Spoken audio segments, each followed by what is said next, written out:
If you get to be around your family, be thankful for that. If you've got family to talk to, be thankful for that. Family is the number one thing in this world, and Thanksgiving is the best time to enjoy that.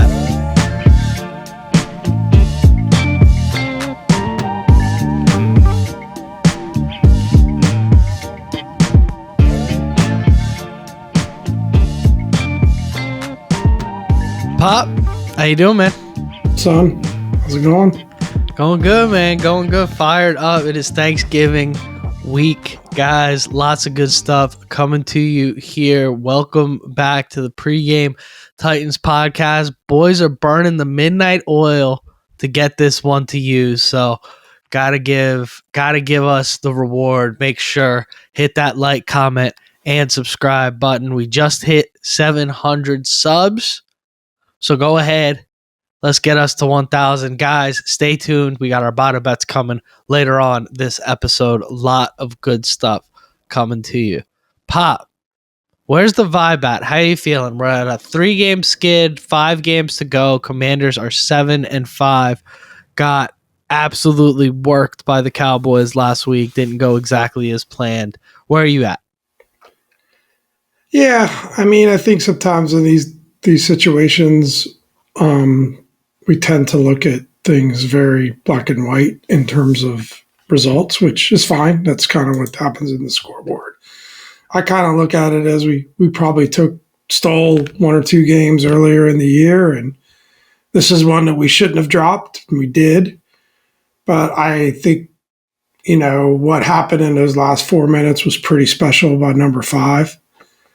And he seems to be able to, even though people will say, quote unquote, has bad games, he seems to be able to pull out those special moments or those special sequences. And I think he did a lot of great things with his legs. And I think he probably played a lot better than maybe we gave him credit for. And, obviously it was probably the first game back that he was truly healthy in quite a while. So I'm hopeful that he can build on that momentum.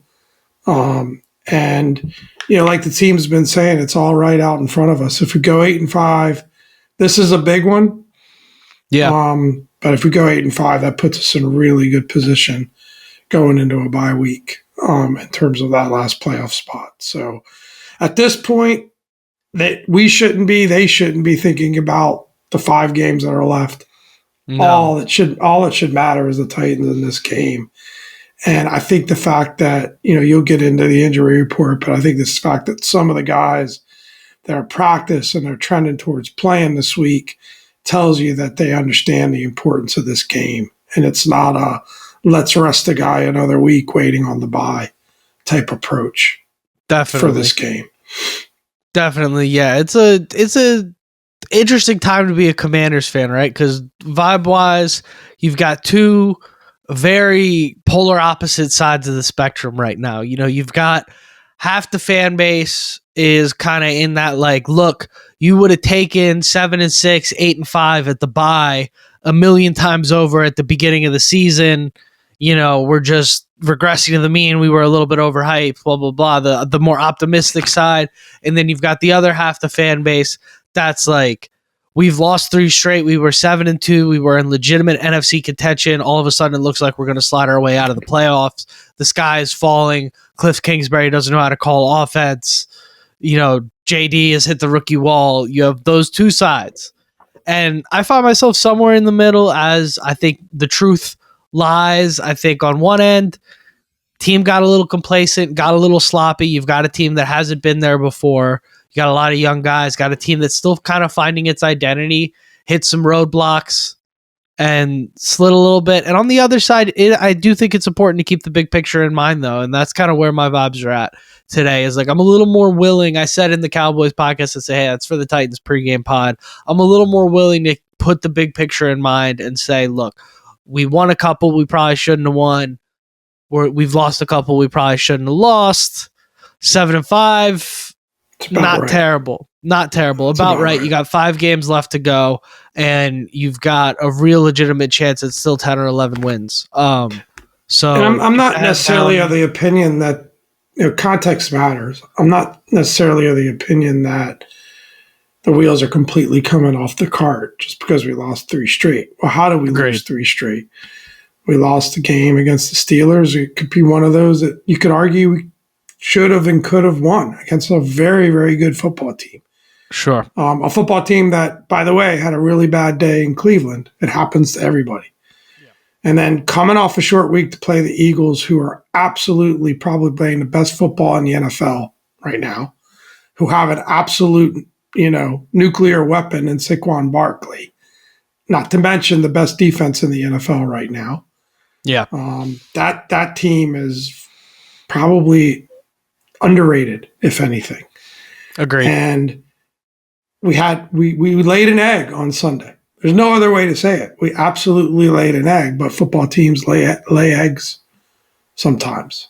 And maybe we believed a little bit too much about, how big a favorite we ended up being. So having said that, I think this is a tough matchup for us. It's a really good defense. Yeah. We've struggled against really good defenses. It's not like I'm really walking into this game highly confident that we don't come out of it with 4 straight losses, but I feel like we're due for things to start kind of breaking our way. Yeah, I'd agree. I hope so. I hope you'd hope that the Cowboys game is kind of rock bottom and a little bit of a wake-up call of like, hey, this is how bad it can get any given Sunday, all that good stuff. But like you said, man, you just laid an egg, and every team in the NFL has laid an egg at some point this year. Baltimore's done it. Cleveland's done it. Like Kansas City's done it. Kansas City barely beat. Kansas City lays an egg every week and somehow wins by 3 points. Like they haven't been overly impressive. That's right. Yeah. So yeah, it happens across. I mean, even Detroit laid an egg against Tampa. Like it just happens across the NFL, right? But I still think, I think we're closer to who we thought we were. Like, is Dan Quinn the perfect head coach? No. Is he a really damn good head coach that seems to have the players behind him and the players' confidence? And absolutely, I don't think that's changed. I don't think Cliff Kingsbury has suddenly forgotten how to coach offense. Yeah. I think this game is going to tell us a lot. Right? I agree. Because we kind of chalked up the 2 losses to playing really, really good teams and on a short week and not having a bye yet and all those excuses. There really wasn't a good excuse to drop the Cowboys game at home. This is going to tell us a lot about what this team is made of and how they come out and respond. And yeah, for sure. I think they have to play this game like a playoff game. They've got to be a desperate football team, and they've got to treat the Titans like they're the Eagles or the Chiefs or that level of opponent. Right. Yeah, I'd agree. I think that's what it's going to come down to. I mean, I got a heck of a scouting report ready for us. Before that, we'll do a little Commanders scouting report. Couple quick pieces of news.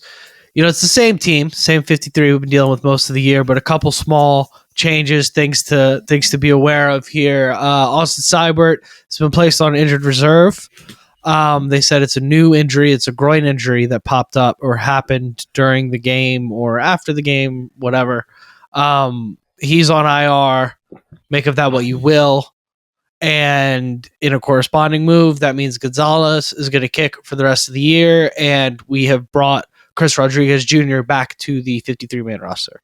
So maybe a bit of maybe we're on the same page as the staff when it comes to, hey, we need a guy that can run in the style of Brian Robinson when Brian Robinson can't go, or to split the carries with Brian Robinson, or to give Brian Robinson a little less of the workload, because it's clear he can't handle the workload that he has right now at the level of health he's at. Rodriguez is back on the roster. So exciting stuff there. I'll tell you why they're bumping Seibert to IR. I don't know. I don't want to say that, but I think it's very convenient that you can just stash. It's very convenient. You can just stash Seibert on the IR, say, hey man, we're not going to cut you. We'll keep you around. We can battle for it again in training camp next year. Stash him on your IR and let Gonzalez, who'd been good in his starts, come take over. But I don't think there's any world IR or not, I don't think you can roll Seibert back out there after what happened last week. Yeah, I mean, me personally, I don't want to spend any more than 60 seconds of this pod talking kickers, but agreed. I mean, I just think you got a guy in Seibert. Let's. It was a really bad performance and a really bad game, but he's a kid that came through for us this year. I mean, we won a game that he kicked 7 field goals. 7 straight. All right. He played really, really well. He's obviously wanting to get back off injury. He's trying his best to get back off injury. The doctors check him out. Everybody says he's good to go. He probably looked good making kicks in practice. He probably didn't end up being 100%. He probably knew it, but he probably wasn't telling anybody. At least it's being reported as an unrelated injury. I don't think that anyone did anything wrong in this situation. I think if Dan Quinn had any inkling that Seibert wasn't 100%, he wouldn't have put him in there. Yeah. I really believe that. But I think he's being loyal to his players, and that's what you want out of a coach. This guy was the number one. He got a minor injury. He needed a couple weeks to get better. He got better. They put him back in. And obviously, hindsight being the benefit, he probably wasn't 100%. Fair enough. And maybe that the other injury had led to this one. But, we want to kill the coaches over it. I'm not sure that's completely fair, honestly. Either way, fair enough. Either way, that's Pop's Austin Seibert breakdown. Good stuff there, Pop. Regardless, the rest of the roster, Robinson, limited practice today. We're recording this Wednesday night. So limited practice on Wednesday with an ankle. Eckler, did Eckler go? Or no, Eckler's out, right? Concussion, or he's in the protocol? Eckler and Wiley were out. Yeah, so Eckler and Wiley were both out in the protocol. Assume both of them probably will not play. Eckler, I would almost guarantee is not going to play. I'd be surprised if we saw him this year. But Wiley, it's extremely rare that somebody goes into concussion protocol and makes it out in a week. Yeah. It's even rarer when it's their second concussion of the year and they go out the way that Eckler went out. So I wouldn't expect either one of those guys. Biadasz is not even in the protocol. He was not even on the injury report. He practiced full. That's good news. Practiced in full. And Lattimore put a helmet on today. Lattimore practiced. Limited practice, limited participant. Obviously, they're going to try and ramp him up. I don't know if you see him this week, but it's good to say that he's practicing again. I wonder, if he's good to go, I wonder if it sends a message to the team that this one's important, right? And we're not going to... Maybe. I like the idea of him playing. I'm on the page of him playing, if he can go. And not erring on the side of caution. Because if you lose this game, what good is it resting him till after the bye? Yeah, I mean, if you lose this game, you're in a situation where you've got to win 3 of your next 4 to even have a shot at making the playoffs. So not where you want to be, but take the training wheels off and get him on the field. That's what I say. I agree, and I think especially at DB, I know things are complicated and defense is hard, but at a certain point, Quinn likes to run a lot of man. He's a DB. Hey, go take Calvin Ridley off the field. You can also put him on a pitch count, right? Yeah, sure. And put him in on third downs or obvious passing downs or limited snaps in a way, but I think it just sends a message to the team that I know with these soft tissue injuries with DBs, you don't want to get guys out there when they're not full speed, but I gotta imagine that Marshawn Lattimore at 80% speed is still a better option than Michael Davis or Benjamin St. Juste from what we've seen from him this year. That was a bad prediction on my end going into the season. But regardless, what do you say we get into that Titans scouting report, Pop? Can't wait. All right, let's get into it. I got a great source on the Tennessee Titans. A friend of mine works for the team. It ain't clear whether or not I could name him, so we'll just call him our Titans insider for now. I like that. You may see him as a guest. We got insiders sprinkled all over the league, man. Oh yeah, we got a little boys bit are of connected, everything, man. Got a little bit of everything. But basically, At quarterback, you've got Will Levis. Everybody knows Will Levis at this point in the year. He's made quite the name for himself. He's been playing better as of late, playing really well these last couple of weeks. He's still taking a ton of sacks. And what my friend said about him is he says he thinks he's like Carson Wentz. He'll make some spectacular plays, and then he'll make a few plays a game where you just go, what in the name of God was he thinking? And that's where, we'll talk about it some of our keys. But I think it's a big key against Will Levis in general is being able to capitalize and maximize on those head scratchers, catch the ball when it's an interception, recover the fumble, get a return, that sort of thing. He had a historic run at the beginning of the year with those pictures on Twitter. I don't know if you guys saw that series where it was like every week there was a new picture of Will Levis, like on his knees, holding his head like this, and the defense running the other way with the football or whatever. But young quarterback has a lot of talent. Lord knows we've been diced up by worse quarterbacks in my lifetime, so I wouldn't be shocked. But at running back, they got Tony Pollard, who my Titans insider claims is the most underrated / overlooked running back in the league right now. We've seen what he's done in Dallas and how dangerous he can be. He's getting a good bit of volume. They're running the ball pretty well in Tennessee. I'd say most guys would probably consider Pollard like just a guy. I definitely would not say he's that. I think that's the kind of guy you game plan for. Good running back. Wide receivers, Ridley, you got to account for. And then otherwise, you've just got Westbrook-Ikine, Tyler Boyd. Not the most thrilling lineup of receivers ever, but Ridley can punish you. He's not what he was in Atlanta, but he can still hurt you. He's still a very talented football player. Nothing much to look at. Tight end. Offensive line, they've got two young guys. They're coming together. Haven't been great. Coming together, though. They got their backup center playing right now, and they're terrible at right tackle. So that's kind of a point of weakness that you can attack a little bit, especially backup center, rookie quarterback. I mean, ask Sam Howell how that went for him last year. That's usually not a recipe for great success. So it might be a little bit of weakness there. We can work defensively. This is what makes me really uncomfortable. I'll just go for the direct quote. Jeffrey Simmons and Tavondre Sweat. Good luck running the ball up the middle against those two guys. They held Joe Mixon to 28 rushing yards last week, and me and Pop both have shares of Joe Mixon across our various fantasy leagues and have been loving that. So 28 yards for Mixon, who's been one of the best backs in the league this year. That's tough. And that's what makes me really uncomfortable about this matchup is that how good they are on the interior of the defensive line, and that's just been such a point of weakness for us. We've just been getting beat up on the inside these last few weeks.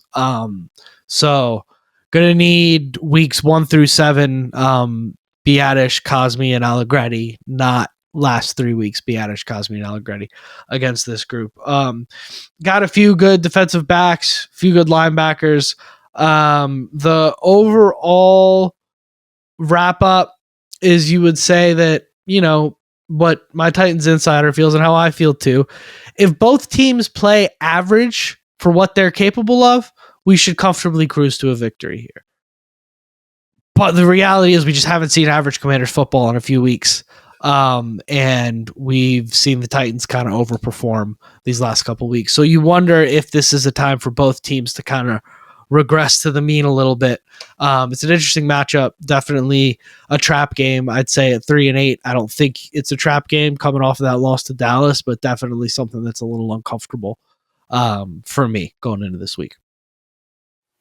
Yeah, I mean, coming off losing 3 straight, it's hard to be overly confident, and they did get a good win against a Texans team that I don't think is playing particularly great football this season. Yeah. But still, record-wise, a much better team. They're interesting in the Titans, right, that they're second-ranked defense in terms of yards allowed, but they're 27th in points allowed, which tells you that they're playing on a lot of short fields, right? And so maybe that yards thing is deceiving because they are letting teams score on those short fields. Now, pick sixes count against that defensive stat, points allowed. You'd think there'd be an adjusted version of that. So maybe there's some of that too. But Maybe they're not quite up there as that second ranked defense yards allowed because they are allowing a lot of points. Yeah. Their offense is not very good from a points perspective. So, but we can't get in one of those situations like we've been in the last couple of games where it's like, okay, we're going to pit our defense against your defense and then figure which one cracks first. Right. Yeah. And I think we'll get into it with our keys. Like, if we can't run the ball up the middle, let's not try to run the ball up the middle. Let's do something different. Hit the edges. And part of that difference might be to use the running game in a different way, which might include screens and short passes and not running it, not worrying about being quite as balanced, because I think we got to get teams to start respecting our ability to get the ball downfield quickly, or at least that mid-range stuff. And if we can do that, that'll loosen the defense up, and maybe we can get the run game going. Yeah. But we've been a little bit stubborn in our keys, where we keep saying run the ball, run the ball, run the ball. I'm not sure that's the right game plan right now. I think we've got to change it up. And fair enough. It's a good lead into our keys, especially number one. Man. Let's get into it. Key number one, let Jaden cook. Turn Jaden loose. Get the ball downfield. Let him be dynamic with his legs. Pop talked about it. I don't disagree. Drop him back. I think let him drop him back, roll him out. Use the quick game. Let him throw the ball. He's a hell of a pocket passer, and we saw in the games where we let him be a pocket passer, we saw pretty incredible results. And in the games where we have tried to treat him as if he's like a skinny version of Justin Fields, it hasn't been as good. So let the kid throw the ball. Let him be in the pocket. Let him do his thing. Did you hear Micah Parsons' quote this week? Yeah, pretty incredible. So Micah Parsons says that if they had played the rest of the game like they played the last 4 minutes, they would have crushed us. So maybe that's an idea. Maybe go into your hurry up offense. Yeah. Early. Maybe try to get and Dan Quinn talked a little bit about that. Get that sense of urgency early in the game. Yeah. To get off to a lead. And I think which we were doing. We were hurrying guys up earlier in the year. It just didn't end up continuing on that pace. I don't quite know why, but I'd love to get back to that. I'm with you, Pop. He said if we play full games the way we played that fourth quarter, we would be, quote, unstoppable. That's what Micah Parsons said.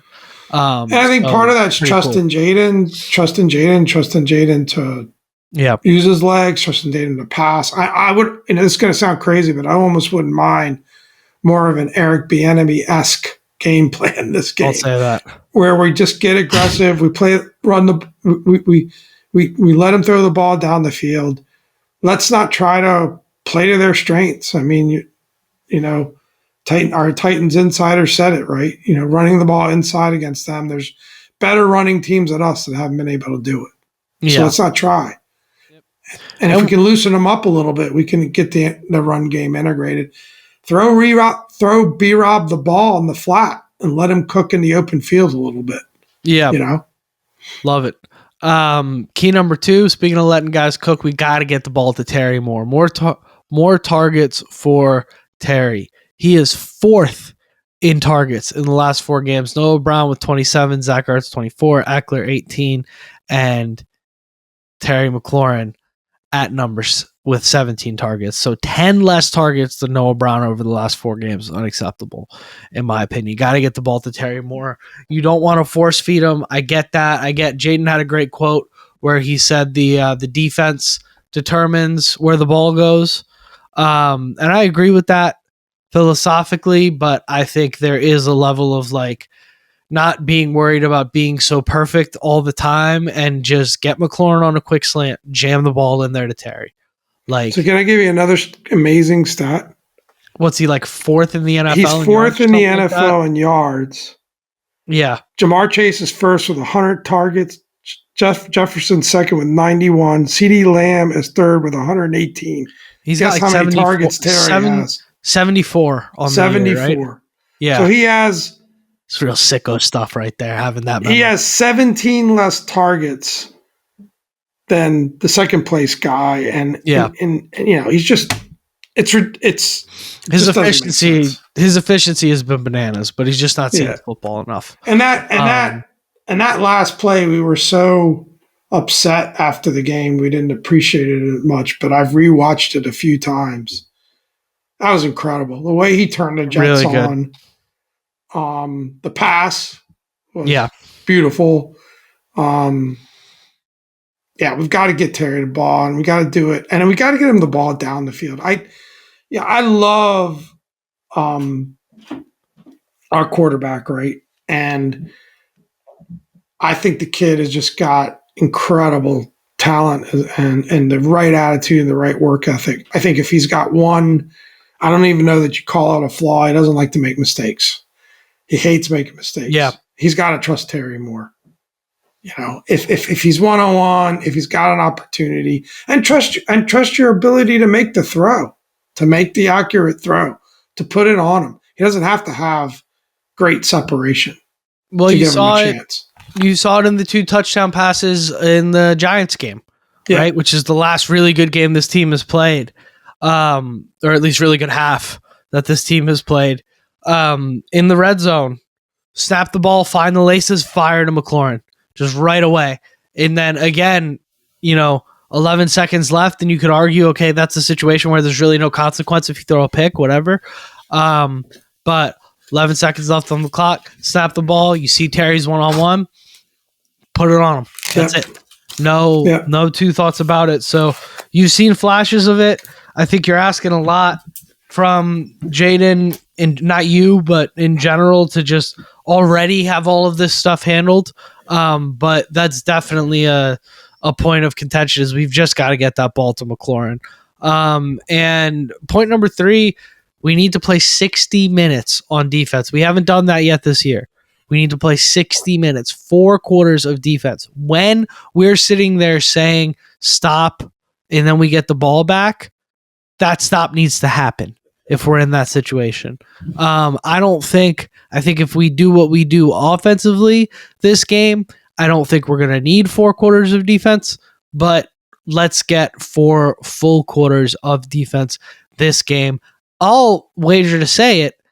If you want to drop a quarter, don't make it the 4th one, because that's the quarter we've been dropping all year. And that's why we have 5 losses now, is just, you look back at, you said it in the Ravens game, you said it in the Steelers game, you said it in the Cowboys game. The amount of times is 3 of our 5 losses, we've said, man, just one stop. You said it in the Philly game too. 4 of our 5 losses, and none of us really count that week 1 loss. 4 of our 5 losses, you're sitting there going, one stop, and we're in this thing. 1 stop and this game's ours. 4 of those 5 losses, you got that 1 stop 50% of the time. You're looking at a 9-3 ball club right now. Whatever, that's where we're at. But got to make those stops, man. It has to be. I would love to see 4 quarters in 60 minutes, but I will settle for a really good second half on the defensive side of the ball. Agree. And they got to get some more support from the offense, no doubt.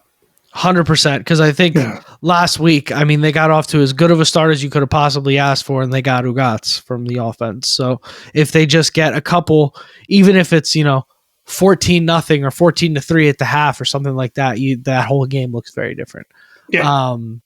But that's where we're at, man. That's our keys to the game for this week. We got a quick little kick hots of the week Pop wanted to throw in here, so I'm down to toss that in. Let's hit the kick hots of the week, the people segment. Did we save Mike McCarthy's job? I really hope so. Dallas Cowboys owner Jerry Jones said Tuesday that it is, quote, not crazy to think that head coach Mike McCarthy could wind up in a contract extension after the season. Quote, I don't think that's crazy at all, Jones said Tuesday on 105.3 The Fan. Quote, "That's not crazy. This is a Super Bowl winning coach. Mike McCarthy has been there and done that. He's got great ideas." So last time Mike McCarthy was a Super Bowl winning head coach, Barack Obama had just been reelected.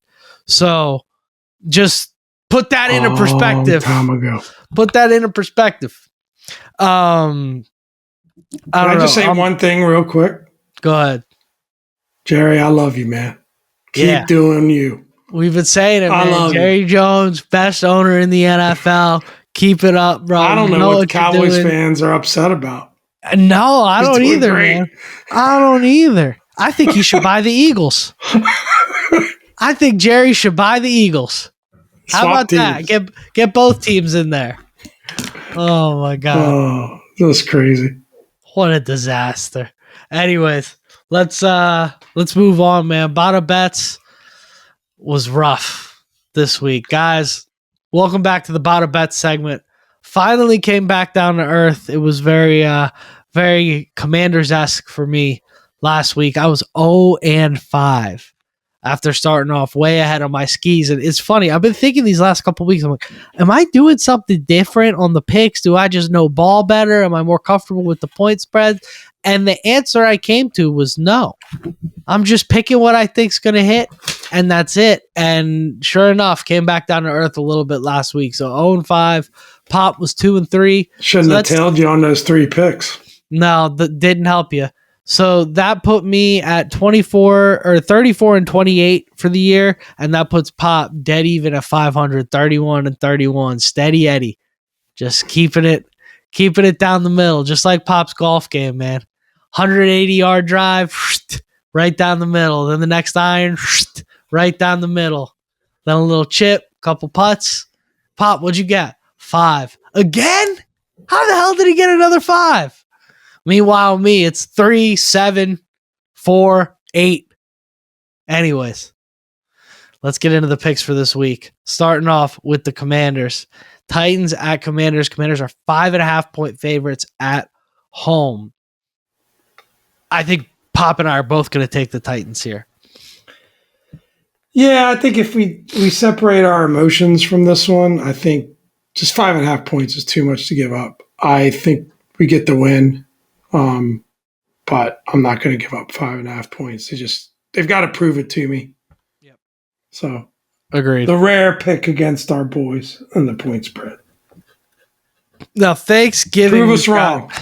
We've got a chance to have a little bit of fun here. Bears at Lions. What sucky games for Thanksgiving, man.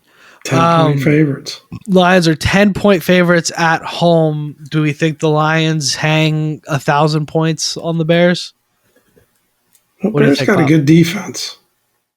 I don't know if they've been playing completely up to their potential lately. And Caleb's been playing better. It's a lot of points.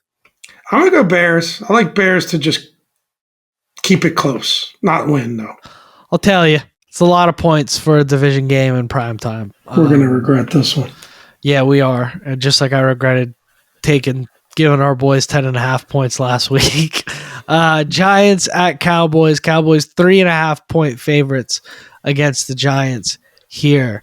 Tommy Cutlets, prime time Thanksgiving starting quarterback. I feel like we didn't even talk about it. Daniel Jones. He might not be. He's dinged up. Cut. Oh, it might be a Drew Lock game. Is it a Drew Lock game? I know he's dinged up. So I mean, it's not like he can really play football all that great. So have a couple guys fight him back on some loan repayments this week. Tommy's not 100%. Long shot to play is the word out of ESPN. Oh goodness. So, which is probably good news for the Giants if you want to win a football game. As much as I hate to sell out Tommy Cutlets. Tell you what, I hope he bought some Bitcoin. We are pro-Italian on this podcast. Yeah, but I hope he bought some Bitcoin with that pizza endorsement he got last year or something. I hope that money was well invested. All right, so who are we picking? I mean, F it, the Cowboys, I guess. Yeah, I think so. They're at home, right? They're at home. They're healthy. The Giants stink. Coming off a big win, unfortunately. Yeah. Why not?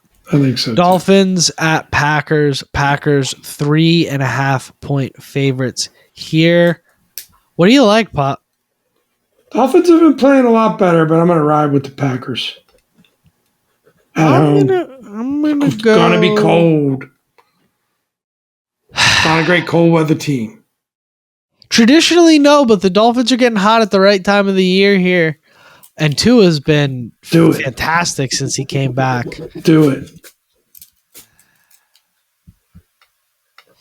I'll stick with the Packers, but I don't trust this pick at all. I don't like this pick, but I'll take the Packers. I'm more confident about this one than the others. I don't want to bet against Lambeau in prime time this time of the year. I feel like that's just a bad bet. Eagles at Ravens. Ravens are 3-point favorites, just getting home field. I mean, could be a Super Bowl preview. What do you think, Pop? I mean, the Eagles are on fire. They are just absolutely on a heater. Saquon is just rolling. The defense is just so good. Yeah. I go with the Ravens home team. 3 points. I know it's predictable. Here's all the reasons. I don't know that I believe this one. I saw a wing outside the window, and I thought it might have been a pig. It was just a pigeon. I thought a pig might have been flying, and Pop goes, here's all the reasons you should pick the Philadelphia Eagles, but I'm taking the Ravens. I'm taking the Eagles. Oh, the Ravens are damn good, too, and they proved it. They are, but I think the Eagles are a notch above anything. I mean, not necessarily it's a home game, but not necessarily an easy spot coming cross country after a Monday night game on the road. Kind of an emotional win, brother versus brother. Eagles, that's like as easiest road trip as you can get. They can almost walk. Take the Greyhound. Yeah. So, it is we witnessed it firsthand. There's definitely a home field advantage in Baltimore. Brutal place to play. Fans get underrated. Loud. One of the more underrated home field advantages in the NFL. Eagles? I'll take the Eagles. Yeah. Write me down. Right. Put me down for the Eagles. I'm sorry, insider. It's not. Pop makes it so much. I'm glad Dominic's not home for Thanksgiving. He puts the Ravens on here every week just so he can do this bit, which is just getting so tired. It's not about the Ravens, man. It's about this is the best team in football right now, and the Eagles, in my opinion. I mean, should I not have put the Eagles Ravens on the list? No, it's a great as one of the top games of the season. It's a great game, but so I'm doing a bit. You put the Ravens on here there's We're a couple gonna have games a talk. You need to put the Ravens on. We're gonna have a talk. It's all good. We got 49ers and Bills. Bills 7-point favorites here. I'm going to go ahead and take the Bills and the points. Sunday Night Football. The 49ers season's pretty much over at this point. I'm taking the Bills. Yeah, I have to agree with that. I think the Niners are a bad football team at this point. Yep. This could be, those last two Bada Bets picks could be very interesting for the MVP race. I think those are probably your two front runners with Lamar and Josh Allen. I think anybody in the world who didn't have the bias would say that Saquon should be the MVP this year, but the running back is just never going to get it. So I do think it's between Lamar and Josh Allen right now. And that could be an interesting swing. This is when it starts to really matter. Browns and Broncos on Monday Night Football. That's a stinker. Broncos 5-point favorites. What do you like here, Pop? I'm going to zag and take the Browns. Unwavering faith. Belief in the Lord. I'm taking the Browns as well. I don't know if you picked up on the Jameis Winston reference there. God, I love that guy, man. I just love that guy. To be honest with you, it's a much better football team than their record. Well, with Jameis at quarterback, they could kind of get a little frisky. I mean, and they got a nice win, so I'm gonna say Browns, and I think the Broncos are, as much as I hate to say it, well-coached team that plays solid defense and plays mistake-free ball on offense. And obviously they got Bo Nix, who's playing really well. But it's just a tingle. Yeah, I got the Browns here. Jim Schwartz against rookie quarterbacks, man. Not generally. I mean, not every rookie quarterback can hang 30 and then get his nails painted during the fourth quarter while the backup goes out there and runs around on him. Not every quarterback can do that. Jaden Daniels got to, but we'll see if Bo Nix can do that.